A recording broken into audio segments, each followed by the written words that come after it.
Stock x ray, इसमें हम आज बात करेंगे दो तीन ऐसे शेयरों पर जहां पर कि प्रमोटर्स ने बाय किया। और इस कड़ी में सबसे इंपॉर्टेंट काउंटर है एनसीसी, जहां पर कि प्रमोटर्स ने कल इतने खराब बाजार में 2,89,000 शेयर उठाए हैं।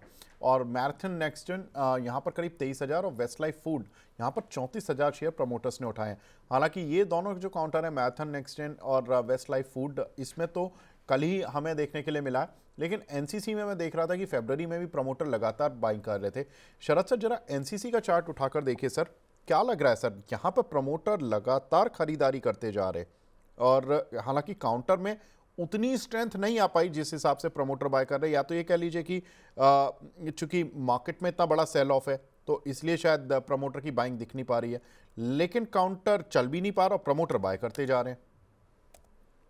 जी, तो जी देखिए, अब आप अगर किसी रिटेलर को इसके अंदर पोजीशन बनानी हो तो कैसे समझेगा भाई? आप बॉटम फिशिंग तो कर नहीं सकते, गिरते हुए स्टॉक को तो खरीद नहीं सकते। तो आपको ये समझना पड़ेगा कि जो सबसे बड़ी सप्लाई आई थी वो आई थी 162 के पास, अभी 141 का भाव है। तो उस जोन को आप पकड़ के रखिए, 162 के जोन को, 162 165 आप उसको पकड़ लीजिए। उसके ऊपर स्टॉक निकल के सस्टेन करे, तब आप इसको अपने पास ऐड करिएगा। उस केस में एक लिमिटेड पुल बैक कम से कम आपको स्टॉक में 190 रुपए तक का मिलेगा। तो 162 से 190 तक का जोन भी आपको एक अच्छा खासा 15% का अपसाइड मिल जाता है from the perspective of trading. So वही आप बना के चलिए, अदरवाइज बॉटम फिशिंग करने की अभी जरूरत नहीं है। अगर इंस्टीट्यूशनल बाइंग है और वो सपोर्ट होती है फर्दर, मार्केट पार्टिसिपेंट दोबारा उसको बाय करना शुरू करते हैं, तो ऑब्वियसली 141 का स्टॉक 142 के ऊपर निकल जाएगा। 190 तक का मूव आप स्थिति में पकड़ लीजिएगा, अदरवाइज अवॉइड कीजिएगा। ठीक है, तो एनसीसी यहाँ पर प्रमोटर की बाइंग के साथ साथ हमें लेवल जरूर देखने हैं कि कौन से लेवल हमें याद रखने हैं, कौन से लेवल्स को हमें रिस्पेक्ट करने हैं। दूसरा काउंटर था मैराथन नेक्स्टजन, यहाँ पर भी प्रमोटर ने बाइंग शुरू की है।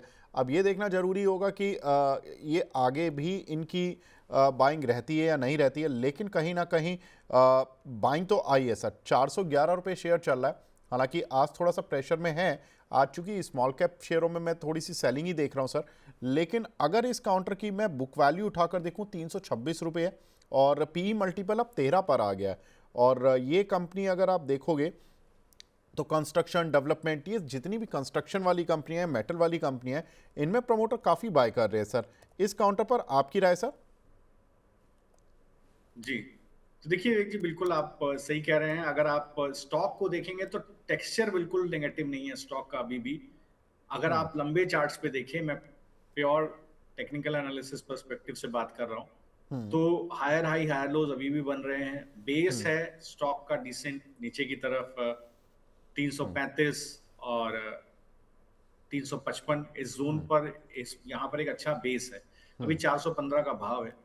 लेकिन मैं फिर वही बात बोलता हूं कि अगर मान लीजिए इंस्टीट्यूशनल बाइंग है तो उसको आप इमीडिएटली आप डिस्काउंट नहीं कर सकते, आप उसको इमीडिएट बाइंग नहीं कर सकते जंप इन करके। तो आप क्या कीजिए, 465 के ऊपर इसको खरीदारी कीजिएगा। इसमें जो इमीडिएट सप्लाई आई थी वो 465 के पास आई थी, उसके ऊपर स्टॉक निकल जाए, सस्टेन करे, तब आप बाय कीजिएगा।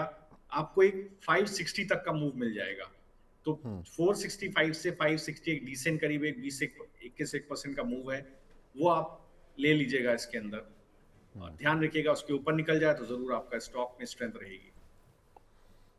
ठीक है सर, तो ये काउंटर जहाँ पर कि आपको ज़रूर ध्यान रखना है, क्योंकि इस काउंटर पर कुछ रिलेटिव स्ट्रेंथ हो सकता है कि बने।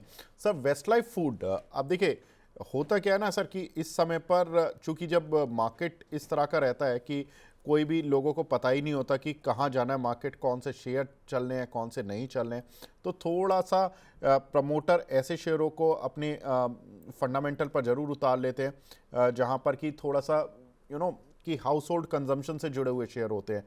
अब ये मैकडोनल्ड की पूरी चेन चलाते हैं इंडिया में। अब मैकडोनल्ड का शेयर ऑलमोस्ट जो मार्केटिंग राइट्स हैं इनके पास हैं, तो इस शेयर पर आपको लगता है कि यहाँ पर खरीदारी बढ़ेगी, लोग थोड़ा सा महंगा खाना पीना अवॉइड करके मैकडोनल्ड की तरफ जाएंगे, शिफ्ट करेंगे और वहाँ पर थोड़ी सेल बढ़ पाएगी तो वेस्ट लाइफ को फ़ायदा होगा। तो क्या ये सोच हो सकती है सर कि वेस्ट लाइफ के प्रमोटर इसलिए बाय कर रहे हो या शेयर ज़्यादा गिर गया इसलिए बाय कर रहे हैं? तो देखिए विवेक जी, ऐसा है कि हम्म, अगर आप देखिए तो जो ब्रोकरेजेस की भी राय है उसमें जो है थोड़ा बहुत बाइंग तो बिल्कुल सही बात है, लोग रिकमेंड कर रहे हैं, लेकिन हम्म। मुझे ऐसा लगता है आपको चार्ट्स पर भी दिखनी चाहिए। तो वो हम्म। जो जो सप्लाई सबसे बड़ी दिख रही है वो 550 590 के जोन पर सप्लाई थी, हम्म। और डिमांड जोन आनी चाहिए 400 रुपए के पास। अभी 473 का भाव है, तो हम्म। 473 से 400 rupees, it's a decent gap hmm. Still now. So I think एक बार मैं अब इसको अलग तरह से एक्सट्रापोलेट करूंगा। अगर ब्रोकरेजेस के पास व्यू है और कोई स्ट्रॉन्ग हैंड्स बाय कर रहे हैं, तो हम्म। इसको अपना जो वीकली हाई है वो ब्रीच कर देना चाहिए। हम्म। वीकली हाई क्या है? वो है 500 रुपया, अभी चार सौ हम्म। तिहत्तर का भाव है। तो हम्म। अगर मान लीजिए कोई बाइंग करेगा तो इमीडिएट बाइंग इसमें आएगी, 500 रुपए के ऊपर स्टॉक निकल जाएगा, 473 का भाव है। अगर हम्म। ऐसा हो जाए तो आप एक स्टॉप लॉस लगा लीजिएगा इस केस में अपना 465 के पास, और आप लॉन्ग हो जाइएगा। हम्म। टारगेट क्या रहेगा? 550 590 to the hmm. Max. So 500 rupees के ऊपर आप देखिए 10% का टारगेट आपको मिल गया कम से कम। हम्म। 590 लगाइए तो आपको और 10% मिल गया, 20% मिल गया। तो हम्म। 500 के ऊपर खरीदिएगा, 465 का स्टॉप लॉस लगाइएगा। ठीक है सर। तो वेस्ट लाइफ यहाँ पर भी आपको राय मिली है, आपको राय मिली है एनसीसी पर, और आपको राय मिली है मैथन एक्सचेंज पर, जहाँ पर कि तीनों काउंटर में क्या कुछ करना है, जहाँ पर प्रमोटर बाय कर रहे हैं। देखो आज इंपॉर्टेंट हमने इन्हीं काउंटर्स पे क्यों बात की, कल जितना खराब बाजार था, अ, होली वाले दिन लाल रंग था शेयरों में, बुरी तरह से पिटे हुए थे शेयर। ऐसे में कहाँ पर कोई ऐसा तबका, देखिए तीन ही बड़े तबके होते हैं, या तो एफआईज या डीआईज या प्रमोटर, जो कि माल खरीदते हैं किसी शेयर में। अब एफआईज और डीआईज का डेटा जो होता है वो थोड़ा सा लैग में आता है। ब्लॉक डील अगर बल्क डील हुई हो तो कोई अलग बात है, बाकी आपको थोड़ा लैग इफेक्ट में दिखता है, लेकिन प्रमोटर का डेटा आपको हाथ तुरंत मिल जाता है। तो ये थोड़ी सी एक फ़ायदा रहता है कि आपको कम से कम आप एक तबका तो चेस कर रहे हो बाइंग कर, कि कौन कौन से शेयर हैं जो प्रमोटर की रडार पर हैं, बुलिश हैं, बाय कर रहे हैं। कई बार यहाँ पर फंसने वाली भी स्थिति हो जाती है, कई बार यहाँ पर फ़ायदा भी मिल जाता है। तो अब ये फ़ायदा मिलेगा या नुकसान, ये शरद सर ने बता ही दिया कि इन काउंटर्स पे किस में रेंज क्या रखनी है और किस तरह से ट्रेड करना है।